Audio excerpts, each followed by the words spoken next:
La lectura bíblica de hoy comienza en el primer versículo de Mateo, capítulo 24. Cuando Jesús salió del templo y se iba, se acercaron sus discípulos para mostrarle los edificios del templo. Respondiendo él les dijo: ¿Veis todo esto? De cierto os digo que no quedará aquí piedra sobre piedra que no sea derribada. Y estando él sentado en el monte de los Olivos, los discípulos se le acercaron aparte diciendo: Dinos, ¿cuándo serán estas cosas, y qué señal habrá de tu venida y del fin del siglo? Respondiendo Jesús les dijo: Mirad que nadie os engañe, porque vendrán muchos en mi nombre diciendo: Yo soy el Cristo, y a muchos se engañarán. Y oiréis de guerras y rumores de guerras. Mirad que no os turbéis, porque es necesario que todo esto acontezca, pero aún no es el fin, porque se levantará nación contra nación y reino contra reino, y habrá pestes y hambres y terremotos en diferentes lugares, y todo esto será principio de dolores. Entonces os entregarán a tribulación y os matarán, y seréis aborrecidos de todas las gentes por causa de mi nombre. Muchos tropezarán entonces y se entregarán unos a otros, y unos a otros se aborrecerán, y muchos falsos profetas se levantarán y engañarán a muchos. Y por haberse multiplicado la maldad, el amor de muchos se enfriará. Mas el que persevere hasta el fin, éste será salvo. Y será predicado este evangelio del reino en todo el mundo para testimonio a todas las naciones, y entonces vendrá el fin. Tanto Juan el Bautista como Jesucristo predicaron: arrepentíos, porque el reino de los cielos se ha acercado. Y aunque la nación de Israel rechazó a Cristo como su rey, su reino no fue destruido. Cuando una idea se repite en las Sagradas Escrituras, es prudente estudiarla bien, y la Biblia contiene más de 30 referencias al reino de los cielos. El término se refiere al reino donde Dios gobierna con absoluta soberanía. Entendemos esto en un sentido espiritual hoy en día, pero se convertirá en una realidad física en el futuro cuando Cristo regrese para establecer su gobierno en la tierra. En ese momento, Satanás será derrotado, los enemigos de Dios serán destruidos, y solo los justos entrarán en el reino que Él instaure aquí. Para quienes hemos confiado en Jesucristo como nuestro Salvador personal, ya tenemos asegurado un lugar en el reino. Pero, ¿qué pasa con los incrédulos? Hoy la invitación sigue abierta para toda persona que se arrepienta y reciba a Cristo como Señor. El reino de los cielos está todavía a la mano. Nadie sabe cuánto tiempo permanecerá abierta a la ventana de oportunidad. Así que, bajo la guía del Espíritu Santo, aproveche al máximo cada oportunidad para entregar la invitación de Dios. Mateo capítulo 9. Estudiando el versículo 35 hasta el primer versículo del capítulo 10.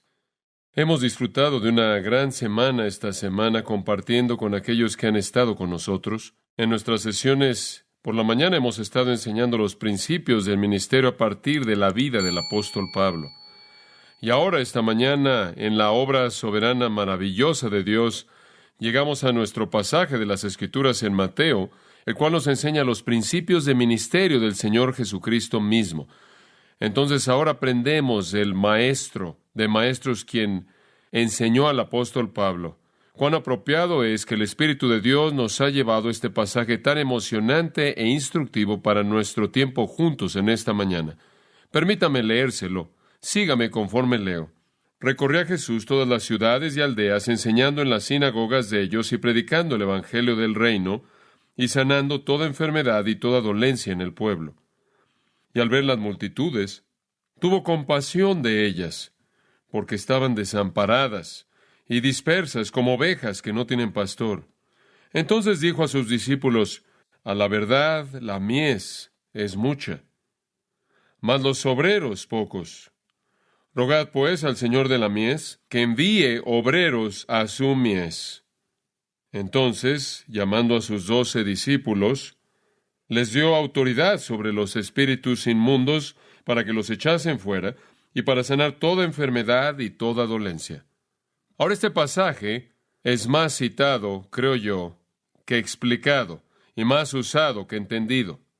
Espero que en esta mañana podamos entender lo que nuestro Señor realmente está haciendo aquí, porque creo que de una manera muy maravillosa, en una sección muy pequeña de las Escrituras, tenemos un principio muy amplio acerca del estilo y la dirección del ministerio de nuestro Señor. Ahora, el texto presenta un punto de transición en la planeación de Mateo.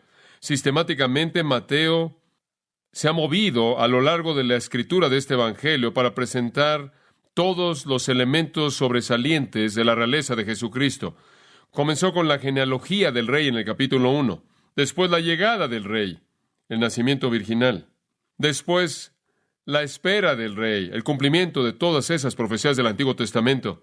Después vino el anunciador del rey, Juan el Bautista, y después la aprobación del rey en su bautismo, conforme el Padre dijo, este es mi Hijo amado en quien tengo complacencia. Después el ataque en contra del rey, conforme Satanás lo encontró en la tentación. Después las afirmaciones del rey, conforme enseñó en el capítulo 5, 6 y 7, y afirmó la autoridad de la palabra de Dios. Y después, recientemente, hemos estado viendo las certificaciones del rey, los milagros en los capítulos 8 y 9 que certifican su deidad. Y ahora, al ver el capítulo 9, nos encontramos con los asociados del rey, conforme él llama al servicio a los 12 y los envía con el mensaje del reino.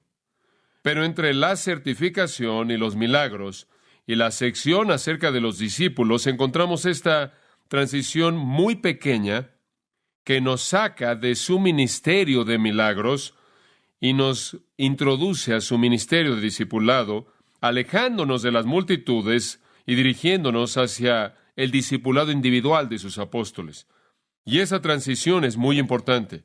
Jesús ve la inmensidad de la tarea y reconoce que tiene que tener algo de ayuda. Y entonces en el capítulo 10 comenzamos una sección entera acerca del proceso de discipulado. Y vamos a estar entrando a eso en nuestro próximo estudio. Pero por ahora, vemos esta sección tan importante en la transición. Vemos tres cosas conforme vemos al Señor aquí. En primer lugar, su ministerio, versículo 35. Después, sus motivos, versículo 36 y la primera parte del versículo 37. Y después su método, la última parte del versículo 37 hasta el primer versículo del capítulo 10. Su ministerio, sus motivos y métodos. Veamos en primer lugar su ministerio. Y ya hemos visto el versículo 35 en nuestro último estudio juntos, entonces no pasaremos una cantidad de tiempo tremenda en el detalle, pero creo que es importante entenderlo y por lo tanto vamos a repasarlo un poco. Versículo 35 dice, aquí está su ministerio. Recorría Jesús todas las ciudades y aldeas. Recordarán a partir de Josefo que en Galilea probablemente había por lo menos 3 millones de personas viviendo en unas 204 ciudades y villas. Y él se movió en todos estos lugares, enseñando en las sinagogas de ellos y predicando el evangelio del reino, y sanando toda enfermedad y toda dolencia en el pueblo. Sea que estuvieran metidos ahí en los riscos de los montes, o sea que estuvieran ahí en el calor del valle, o que estuvieran en las ciudades grandes, al lado del mar mismo, él fue por todos lados, inclusive en medio de estos puntos, en las viñas y en los campos, él se encontró con la gente y satisfizo sus necesidades. Y básicamente encontramos en su ministerio 3 elementos específicos. En primer lugar, versículo 35 dice que él estaba enseñando en las sinagogas.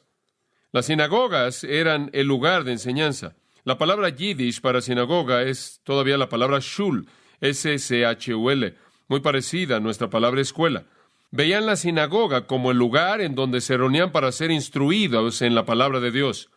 Y cuando venían a la sinagoga, y no solo venían en el día de reposo, sino por lo menos 2 veces más durante la semana, además de otro día de festividades, día festivo y día santo, y cada vez que venían, un oficial leía del Pentateuco la ley, después otro leía de los profetas, y después alguien traducía ese hebreo al arameo, el cual era el lenguaje común del día, y después alguien más se ponía de pie y presentaba un sermón expositivo de uno o de ambos de esos pasajes.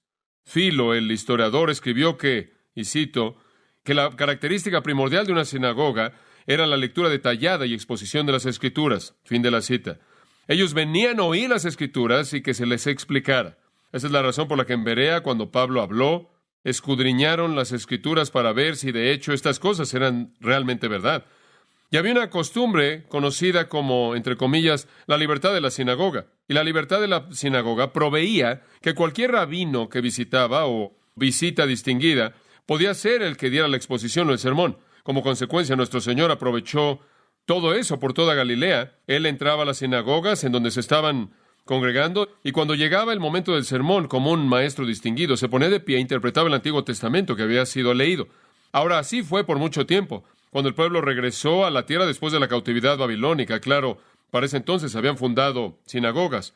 Fueron fundadas en la cautividad. Y cuando regresaron de ahí, regresaron a la tierra, recordarán que tomaron la palabra de Dios en el capítulo 8 de Nehemías, y lo leyeron, y después dice que le dieron el sentido, esto es, explicaron lo que significaba. Lo tradujeron y lo explicaron. Pablo, al escribirle a Timoteo, le dijo, entre tanto que voy, ocúpate en la lectura del texto, en explicar el texto y aplicar el texto. Entonces, nuestro patrón de ministerio del Señor fue este. Cuando Él se congregaba con la gente religiosa, cuando se congregaba con ellos en la sinagoga, Él les enseñaba el significado de las Escrituras. Él presentó una exposición del Antiguo Testamento, un ministerio de enseñanza didáctico expositivo. Y todavía creemos que ese es el mandato para el pueblo de Dios cuando se reúnen para que se les enseñe el significado de la palabra de Dios. En segundo lugar, Él dice que Él estaba predicando el Evangelio del Reino. La palabra aquí es keruso, operar como un heraldo, proclamar o anunciar, hacer una proclamación pública. Afuera de la sinagoga, en las calles, en las carreteras, al lado de los montes, junto al mar, en una casa, en todo lugar, a donde Él iba, Él estaba anunciando el reino, Él estaba proclamando el reino. Él estaba afirmando que Dios era el rey, y que Dios tenía un reino, y que Dios estaba ofreciendo ese reino. Y había un estándar para entrar a ese reino. Y Él les estaba diciendo en qué consistía eso, y que entrar al reino traía bendición tremenda y eterna. Y entonces Él estaba proclamando el reino, y usted podrá decir que ese era evangelismo, mientras que la enseñanza en la sinagoga era la edificación. Entonces la gente se congregaba para ser enseñada, y salían para proclamar. Y creemos que ese modelo todavía es vigente, inclusive en la iglesia. La iglesia se congrega para ser instruida y se esparce para proclamar. Nuestro Señor habiendo establecido el patrón. A donde quiera que iba, como se resume de manera tan maravillosa en el Sermón del Monte, Él anunciaba que el reino se había acercado. Él anunciaba que para ser bienaventurado usted debe entrar al reino. Él anunciaba que la entrada al reino era una entrada estrecha, pero era un camino de bendición. Él estaba proclamando el reino, Él estaba proclamando salvación. Pero hubo un tercer elemento de su ministerio, dice, en el versículo 23, que Él estaba sanando toda enfermedad y toda dolencia en el pueblo. Como le he dicho antes, durante su vida Jesús prácticamente expulsó la enfermedad de Palestina. De hecho, Juan dice en su Evangelio que todos los libros del mundo no podrán contener todas las cosas que Él hizo. Los milagros del capítulo 8 y 9, y hay básicamente 9 milagros, únicamente son muestras en diferentes categorías de expresiones de poder. De ninguna manera se acercan al número de milagros que Él realizó. Ahora, ¿por qué hizo Él estos milagros? ¿Por qué Él sanó toda enfermedad y toda dolencia en el pueblo? Por dos razones. Número uno, porque era una manera de verificar su mensaje. Como puede ver, Jesús entró en la sinagoga y enseñó de manera diferente que el resto de los maestros. Él fue a las carreteras y a los caminos y predicó de manera diferente que todos los demás predicadores. Él estaba diciendo cosas que eran diametralmente opuestas a las cosas que el pueblo estaba oyendo por parte de sus líderes. Él estaba en desacuerdo total con las luces primordiales religiosas de su época. Y en la mayoría de sus mensajes, Él de hecho los confrontó y los atacó. Ahora, ¿por qué el pueblo creería mensajes como estos? ¿Por qué escucharían a este caballero de Nazaret, que ni siquiera había sido preparado en las escuelas apropiadas? Bueno, francamente, los milagros fueron lo que los convenció de que Él era el Hijo de Dios. Eran los verificadores de su mensaje. El hombre ciego lo dijo de manera correcta cuando Él dijo, sabemos que este hombre debe ser de Dios. Nicodemo lo entendió bien cuando Él dijo, sabemos que ningún hombre puede hacer las cosas que tú haces a menos de que Dios esté con él. Jesús dijo, si no pueden creer mis palabras, por lo menos créanme por causa de las obras mismas. ¿De qué otra manera puede usted explicar estos milagros sobrenaturales? Entonces, el primer propósito fue para verificar el mensaje. Pero hubo un segundo propósito. Creo que este es muy, muy importante. Yo creo que Jesús hizo estos milagros para demostrar la ternura amorosa del corazón de Dios. Yo creo que Jesús quería que esas personas supieran que Dios no era como los fariseos decían que era, sino que Dios era compasivo, Dios era empático, Dios era tierno, Dios era amoroso, Dios estaba lleno de bondad, Dios era misericordioso. Yo creo que esta es una parte del ministerio de Jesús, y creo que es esencial también en el nuestro. Usted puede enseñar la palabra de Dios, usted puede proclamar las buenas nuevas del reino y cómo entrar en él, pero usted también debe saber que Jesús tocó a la gente en donde estaban doliéndose, y fue empático y amable, y se preocupaba por ellos, y era amoroso, y eso también es parte de eso. Es tan importante que la gente entienda eso. Esa es la razón por la que Pablo dice, si hablas con lenguas de hombres y de ángeles y no tienes ¿qué? Amor, no eres nada más que ruido, como un címbalo que retiñe. El doctor Paul Brandt, quien ha trabajado de manera tan maravillosa con aquellos que tienen lepra, escribe en su libro, hecho de manera asombrosa y maravillosa, esto acerca del Señor. Él escribe, y citó, Jesús tocó con su mano y tocó los ojos de los ciegos. Él tocó la piel de la persona con lepra y las piernas del cojo. Cuando una mujer en una multitud quiso beneficiarse de la energía curativa que ella esperaba que estuviera ahí, él sintió que salió de la energía, deteniendo a la multitud ruidosa, y preguntó, ¿quién me tocó? Con frecuencia me he preguntado por qué Jesús tocó a la gente que él curó, muchos de los cuales no habrían sido atractivos, obviamente con enfermedad, en una condición insalubre y malolientes. Con su poder él fácilmente pudo haber movido una varita mágica. De hecho, una varita podría haber alcanzado a más gente que con un toque. Él podría haber dividido a la multitud en grupos de afinidad y haber organizado sus milagros. La gente paralizada por aquí, la gente con fiebre por aquí, la gente con lepra por acá, levantando sus manos para sanar a cada uno de manera eficiente en masa, pero él escogió no hacerlo. La misión de Jesús no fue primordialmente una cruzada contra la enfermedad, sino más bien un ministerio a la gente como individuos. Él quería que esas personas, uno por uno, sintieran su amor y su calidez y su identificación plena con ellos. Jesús sabía que él no podía demostrar amor a una multitud, porque el amor normalmente involucra tocar. El Dr. Brandt procedió a ilustrar esto al hablar de sus padres. Él escribe, veo el impacto que mis padres tuvieron.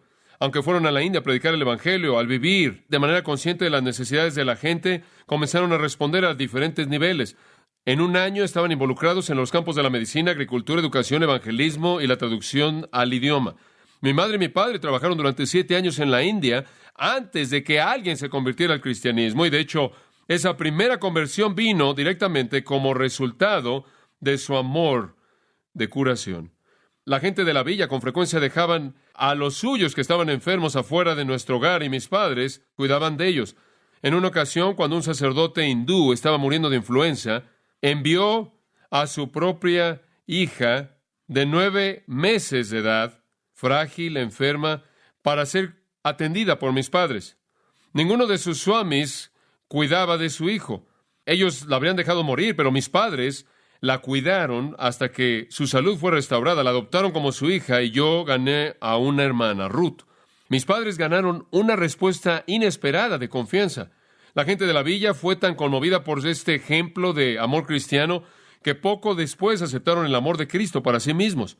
Años después, cuando mi madre, Granny Brandt, tenía 85 años de edad, mucho tiempo después de que mi padre había muerto, ella ayudó a forjar una innovación médica. Ella con frecuencia había tratado los abscesos en las piernas de la gente de la montaña al drenar la pus, al sacar un gusano largo de Guinea.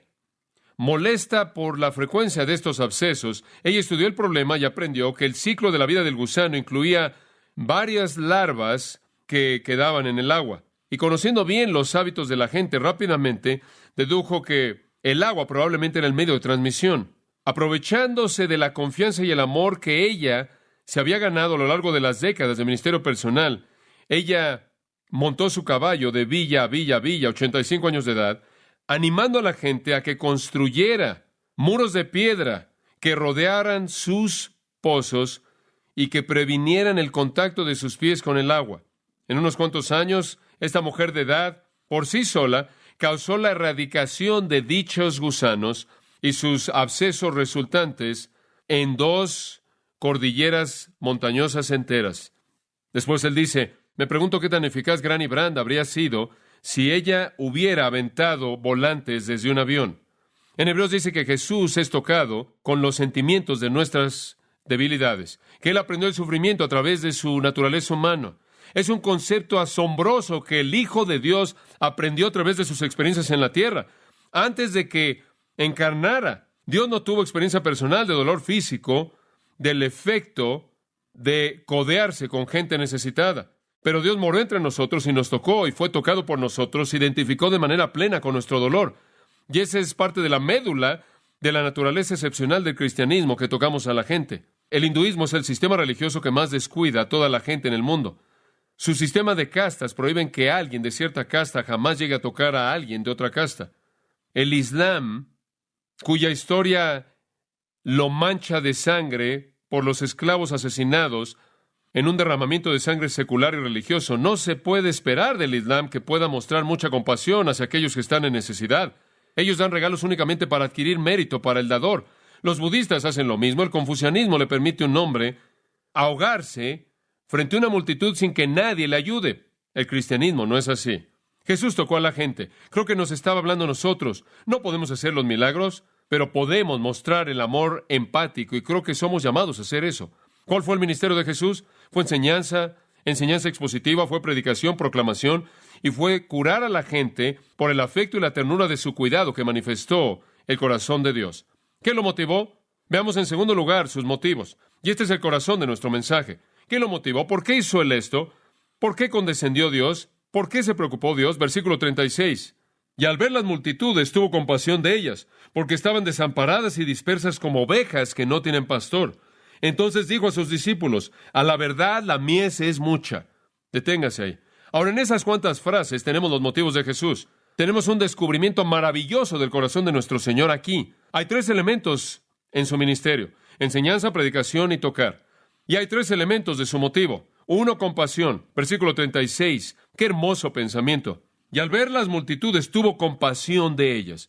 Usted puede ver a Jesús en un lugar elevado, quizás al lado de una colina, y conforme Él ve hacia abajo, ve la pendiente y ve esta masa de personas debajo de Él. Ellos siempre estaban ahí. Ellos venían primordialmente con necesidades físicas, enfermedades, deformaciones, hambre, y Él las ve, pero Él ve más allá de lo físico a las verdaderas necesidades, y encontramos un vistazo en su corazón.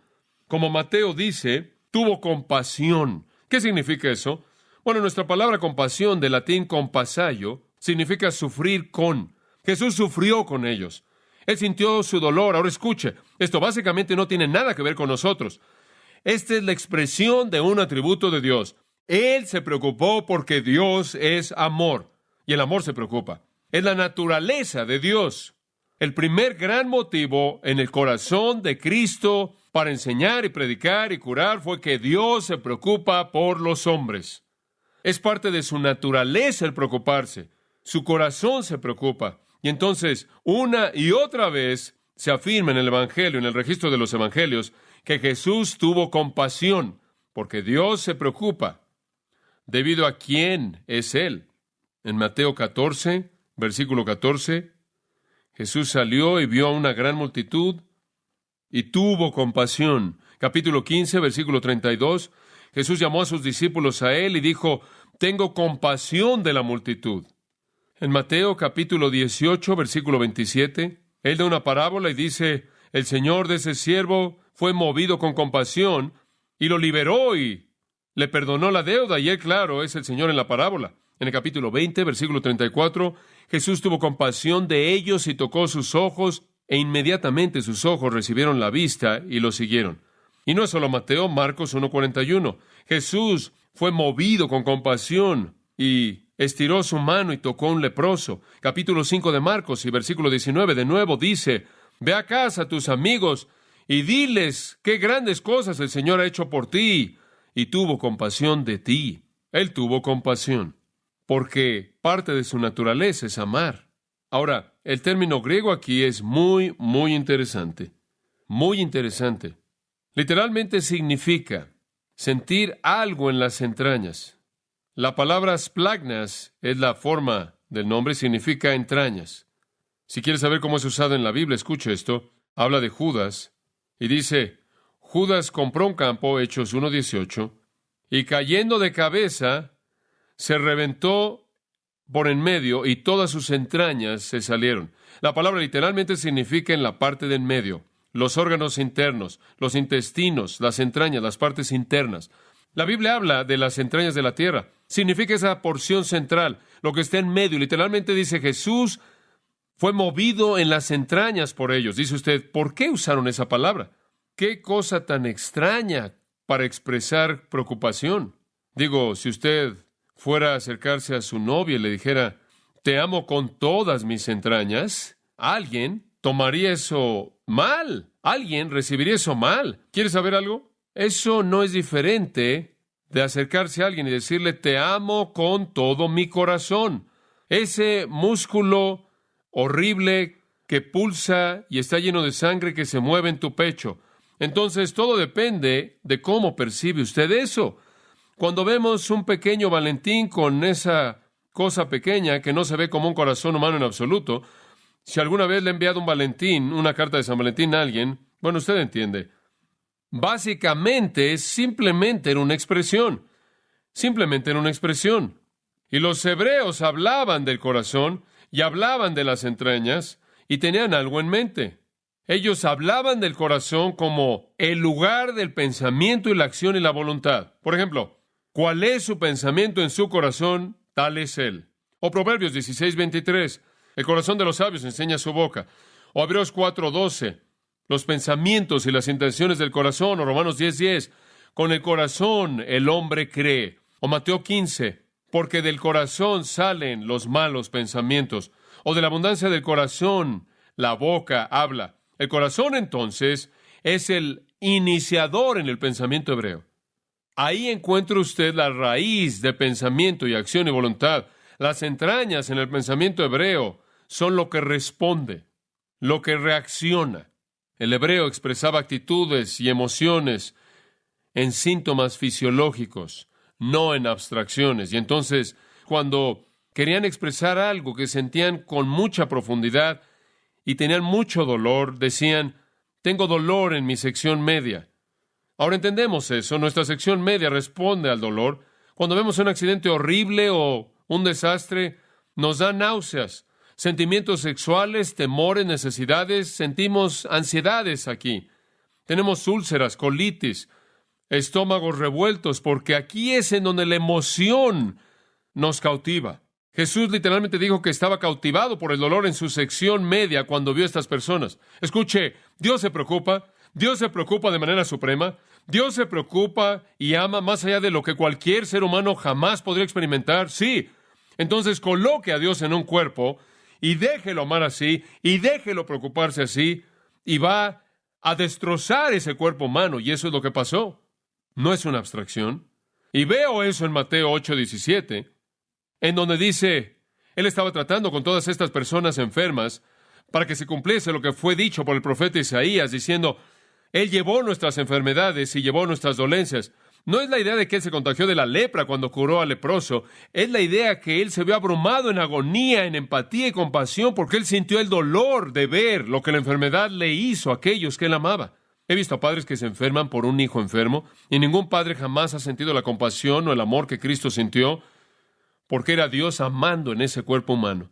Para una ilustración, observa el capítulo 11 de Juan. Y Lázaro está muerto y Jesús viene aquí. Y él va a la tumba y en el versículo 33 dice, cuando Jesús, por tanto, vio a María llorando, y los judíos también estaban llorando, quienes vinieron con él, él gimió en su espíritu y se turbó. No puedo expresar la profundidad de lo que eso significa.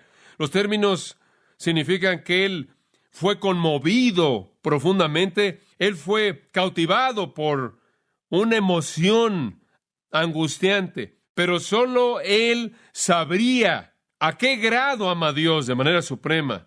Cómo un Dios amoroso es abrumado por el dolor de ver a aquellos que él amaba en angustia. Y no creo que solo era dolor debido a Lázaro, porque él iba a resucitar a Lázaro de la tumba.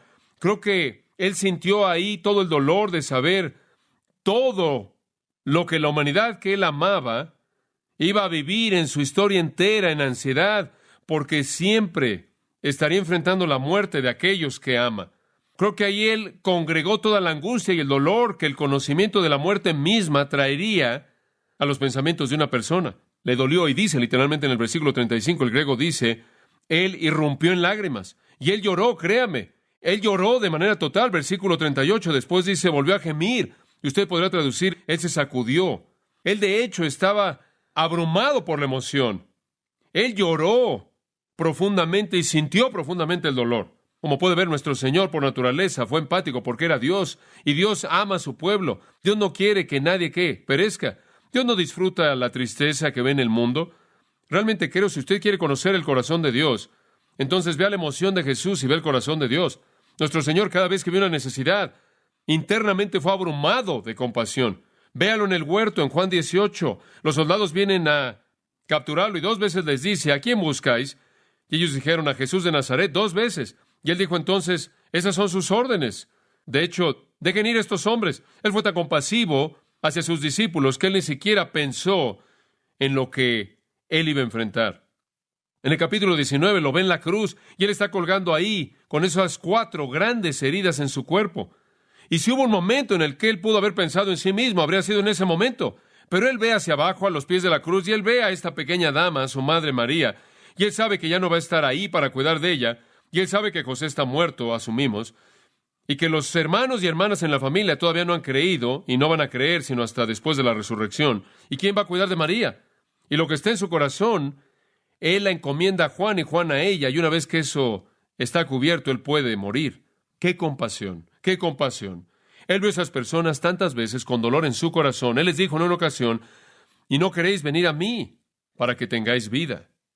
En el capítulo 23 de Mateo, en el versículo 37, una de las cosas más profundas que jamás salieron de su boca, oh Jerusalén, Jerusalén, tú que matas a los profetas y apedreas a aquellos que te son enviados, ¿cuántas veces quise reunir a tus hijos como la gallina reúne a sus polluelos bajo sus alas y tú no quisisteis? En el capítulo 19 de Lucas nos dice esto acerca de él en el versículo 41. Y cuando él se acercó, él vio la ciudad y lloró por ella. Y no me puedo imaginar las dimensiones de las lágrimas que debieron haber salido del corazón de Dios. Y él dijo, si hubieras conocido, aún por lo menos en este tu día, si hubieras conocido las cosas que pertenecen a tu paz, pero ahora están escondidas de tus ojos, si tan solo hubieras sabido, si tan solo hubieras sabido.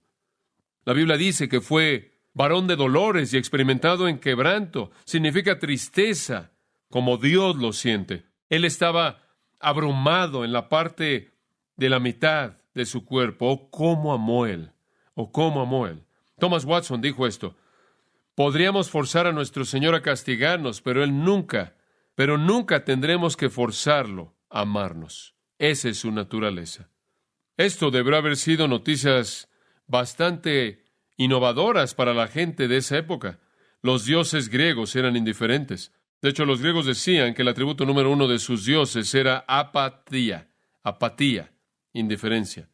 Los fariseos le habían enseñado a los judíos que Dios era un ogro, alguien no interesado, alguien que no se interesaba por ellos, que no se preocupaba por ellos, que era indiferente. Y Jesús trajo un mensaje totalmente diferente y nuevo.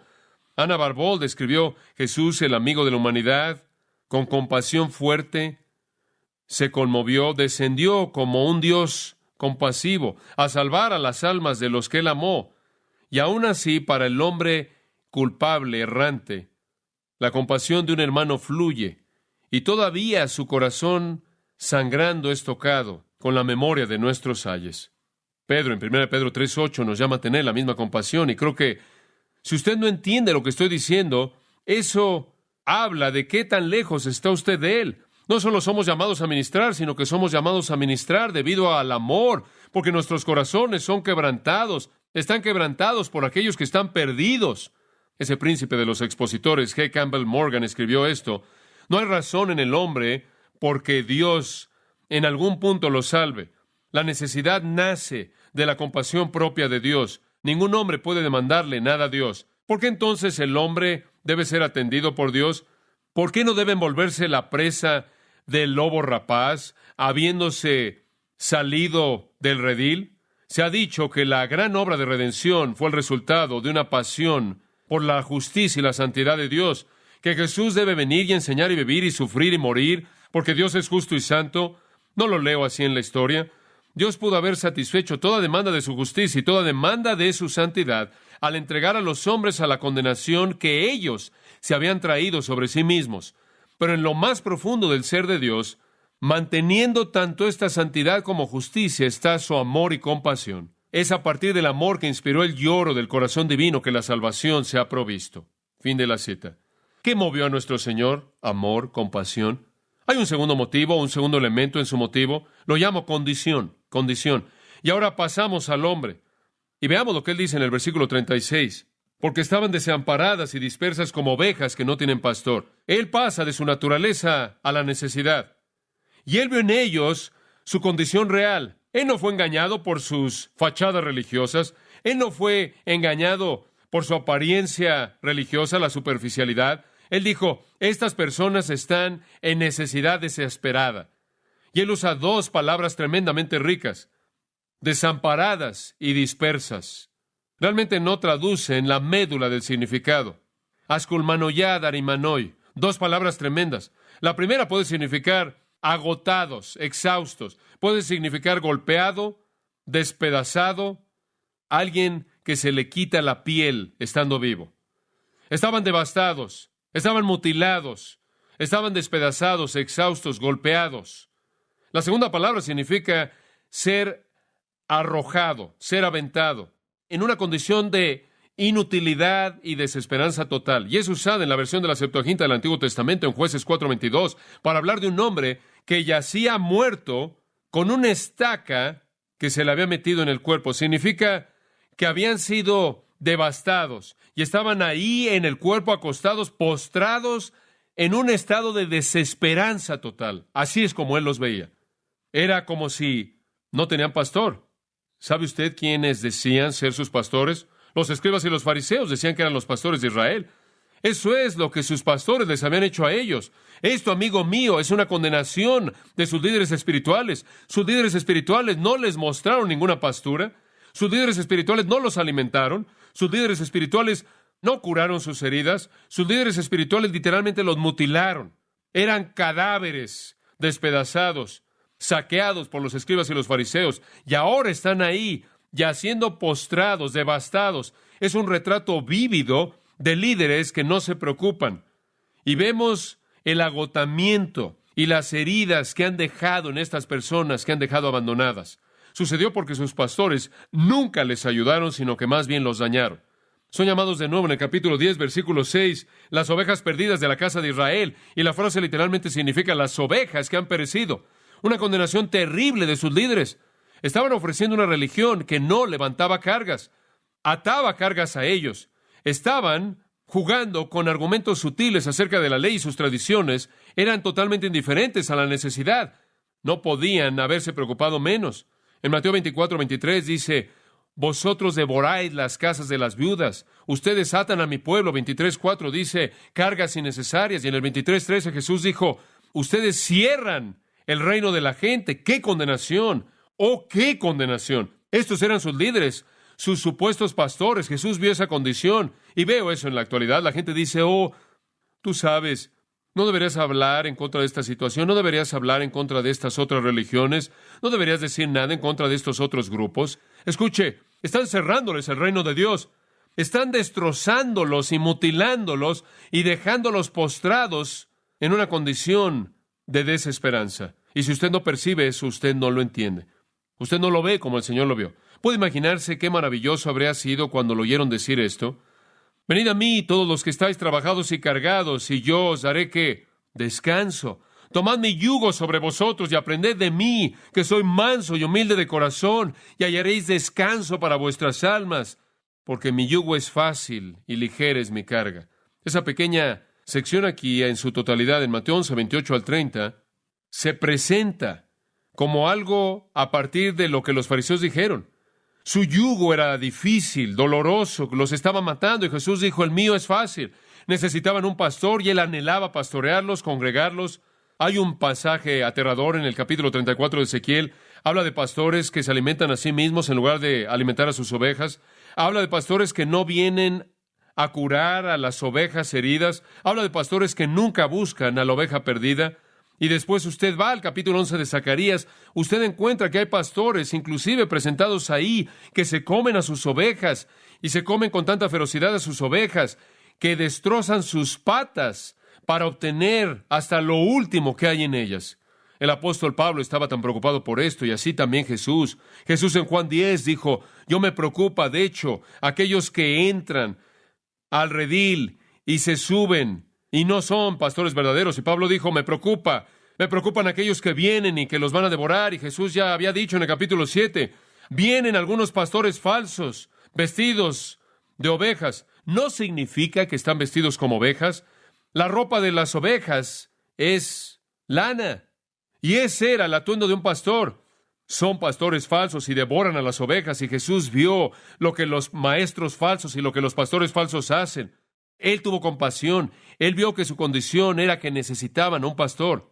Alguien escribió, permíteme ver a la multitud como mi Salvador la vio, hasta que mis ojos se llenen de lágrimas hasta no poder ver. Permíteme ver con compasión a las ovejas desviadas y amarlas con el amor de Él. Después Él cambió la metáfora para darnos el tercer elemento de su motivo, de ovejas a una cosecha, y ya muestro la consumación. Jesús los amaba y se preocupaba por ellos, y les ministraba debido a su compasión, debido a su condición, y debido a la consumación venidera, versículo 37. Entonces dijo a sus discípulos, a la verdad la mies es mucha, está lleno. ¿Qué significa eso? Algunas personas creen que la cosecha aquí son los perdidos, algunas personas creen que son los elegidos, algunas personas creen que son los que buscan a Dios, algunas personas creen que es el número que va a ser salvo. Veamos si podemos descubrir lo que la cosecha es. En primer lugar, no es el campo de Juan 4, es una ilustración diferente. ¿Qué es la mies?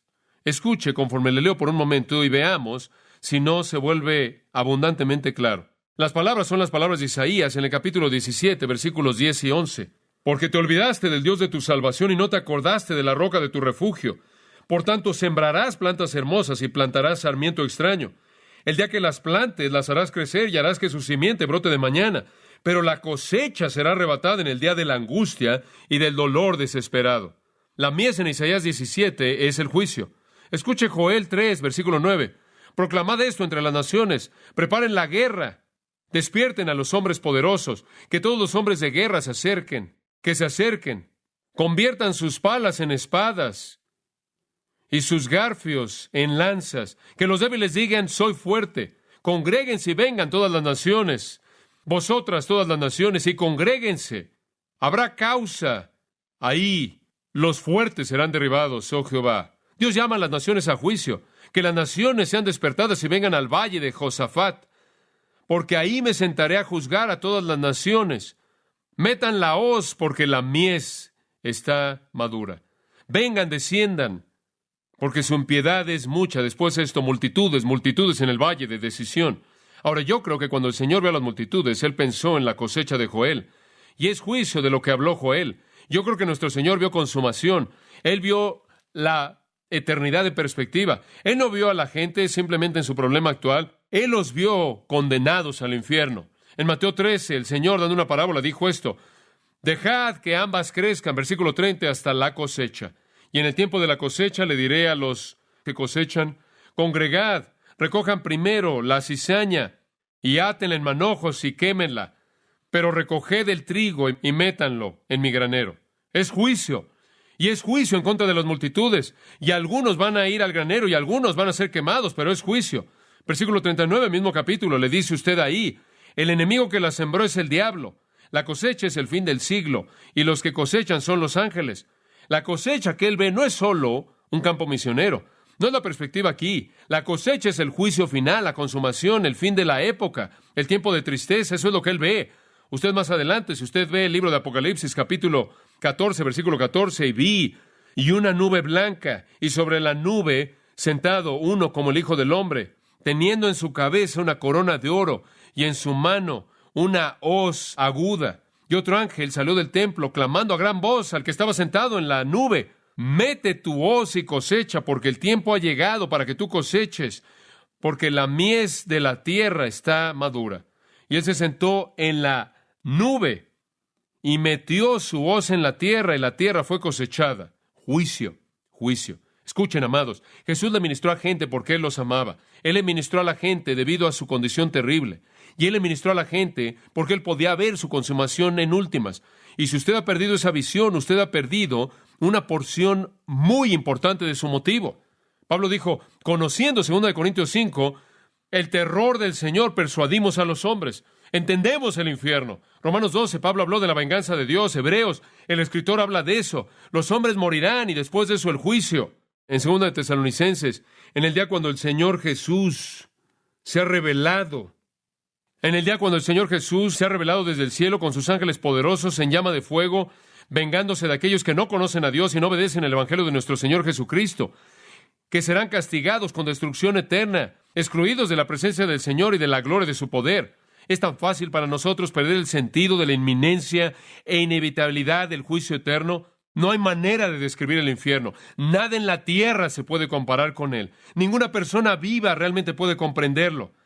Ningún hombre loco en las luchas más difíciles de la locura jamás podría contemplar las fronteras del infierno. El delirio de ningún hombre jamás ha pensado en un lugar tan terrible.